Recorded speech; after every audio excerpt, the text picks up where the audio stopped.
Les derniers développements au Liban continuent d'être source de préoccupation. L'armée israélienne a frappé le pont de Zrareh sur le fleuve Litani, point de passage clé selon elle utilisé par le Hezbollah. Un immeuble résidentiel a aussi été la cible d'un drone dans le nord de Beyrouth.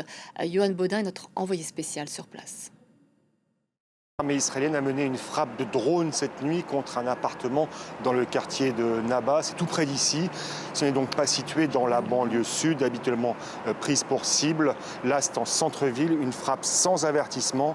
L'armée israélienne dit mener des frappes de grande ampleur à travers tout Beyrouth. Hier soir, pas moins de 3 frappes ont touché un immeuble à Bachoura.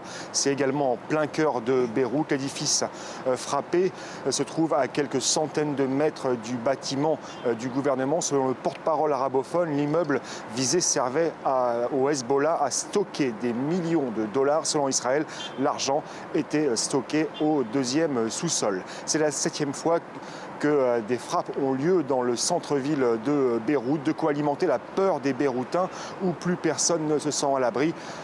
Chambres d'hôtel, appartements, hommes circulant en voiture ou en moto, sur la corniche en bord de mer. La plupart du temps, il n'y a pas d'avertissement. Israël divisait des membres du Hamas, de la force Al-Quds, des gardiens de la révolution iranienne ou des commandants du Hezbollah. À chaque fois, ces frappes au cœur de la capitale suscitent donc stupeur, colère. Il y a aussi des victimes civiles. Cela nourrit la suspicion envers les déplacés qui cherchent à se loger. Certains ne veulent pas louer leur appartement par crainte que parmi eux se cache un membre des combattants du Hezbollah ou des milices qui lui sont affiliées.